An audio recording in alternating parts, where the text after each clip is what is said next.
요거는 이번에 또 오셨던 분 그 편지인데 제가 한번 잠깐 읽을게요. 안녕하세요. 약 한두 달 전에 김정민 박사님 유튜브 채널을 알게 되었고 지금은 열렬한 팬이 되었습니다. 저는 김 박사님과 연배는 비슷하고 자영업을 하고 있습니다. 저는 그다지 정치에 관심이 있는 편이 아닙니다. 당장 먹고 살기도 힘든데 정치 얘기까지 신경 쓸 여력이 없었습니다. 하지만 문정부 들어서서 하는 짓거리를 보면 오라가 치밀어서 견딜 수가 없었습니다. 정말 해도 너무한 거 아닌가 하는 생각이 들었습니다. 탄핵으로 정권 잡은 것까지는 사실 이 부분도 동의할 수 없지만 그렇다고 이해할 수 있습니다. 헷갈리네. 정권을 잡았는데 실력이 없어서 잘할 수 없으면 그냥 가만히 있다가 다음 선거에서 국민의 심판을 받으면 된다고 생각합니다. 그런데 지금 하는 짓거리는 대한민국의 시스템을 완전히 망가뜨리는 일입니다. 박사님의 강의를 들어보면 저의 이런 생각과 정확하게 일치합니다. 친미반중 적극 지지합니다. 제가 예전에 중국에서 8년 정도 살았습니다. 8년 동안 중국에 살면서 중국이 어떤 나라라는 것을 생생하게 보았습니다.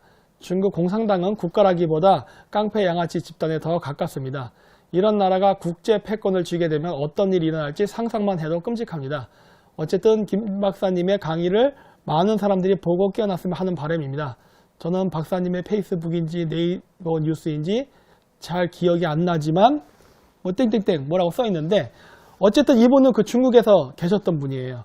그러니까 이게 중국을 갔다 온 사람들은요, 중국 칭찬하는 사람이 없습니다. 공통적인 특징이에요. 저도 중국에 가서 파견 나가서 일했거든요. 그 당시 제가 남동공단에서 일했다 했잖아요. 저 공돌이 출신이에요. 네, 이거 갖고도 한번 동영상 만들어보지. 몽골 박사 출신 공돌이 출신이었다고. 그래서 공돌이 출신으로 그 공단에서 일을 하다가 중국의 해외 사업 이전을 할 때 거기서 내가 일했거든요. 한 1년 반인가 2년 정도 일을 했는데 그때도 중국 애들의 그 파렴치한 그 행위에 아주 학을 띄웠거든요. 뭐시고 이건 날강도야, 날강도. 그래서 엄청 한국 사람이 내가 봤을 때 거의 99%가 다 사업 실패했어요. 이거 대기업 포함입니다. 중국 사업에서 성공한 사람 몇 명 안 돼요. 정말 몇 명 안 돼요. 그 중에 성공한 사람은요, 중국 공산당으로부터 선택된 사람입니다. 선택받은 사람 외에는 중국에서 사업에서 성공할 수 있는 확률이 없어요. 구글도 무릎 꿇었었잖아요, 그때. 네? 그랬었기 때문에 이 중국이 그 문제점을 아는 사람들이요, 직접 현지에서 사업을 했거나 살아본 사람들은 너무나 잘 알아요. 근데 중국을 좋아하는 놈들이 누구냐? 중국을 관광으로 간 놈들이 좋아해요. 그냥 한국에서 대충 뭐 박사하고 교수해가지고 뭐 중국 관광 갔다 온다던가 중국이랑 학술 교류한다고 왔다 갔다 이런 사람들은 중국을 좋아해요. 왜? 잘 대접해 주니까. 근데 생각해 보십시오. 그 접대주는 그 비용 자체가 어디서 온 것 같습니까? 한국 기업들 삥 뜯어서 결국 그 사람들한테 술 먹인 것밖에 없는 거예요. 우리가 손해본 거라고. 근데 대부분의 그 식자층이나 엘리트층, 그 다음 정치층, 우리나라 이런 사람들은 이상하게도 중국에 대해서 무감각한 감각이 있어요. 그 반중에 대해서 알레르기 반응을 보이는 사람들이 굉장히 많아요. 근데 반공주의를 해. 근데 중국은 공산당이 다스리는 나라라서 공산국가 맞거든요. 그래서 중국하고 난 관시가 있다 그러면 걔는 빨갱이에요. 난 공산당이랑 친구가 이 얘기 하잖아요. 예를 들어서 내가 김정은이랑 친해. 그러면 여러분들 나를 뭐라 생각하겠습니까?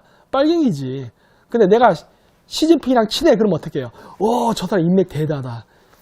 이게 이상한 사고방식인 거예요. 왜 똑같은 일인데 이 관점이 변할까? 이거는 우리나라의 그 뼛속까지 깊은 그 친중 4대주의, 조선시대 때부터 내려왔던 그 역사의 뿌리가 있다고 보고, 아직도 우리나라가 미국식 그 민주주의를 받아들이는 과정 속에서 이 하드웨어만, 이 우리가 입고 있는 옷이라던가 먹는 음식, 건물 이런 것만 근대화가 됐지 이 사상적 근대화는 아직 이루어지지 않았나 하는 생각을 하게 됩니다.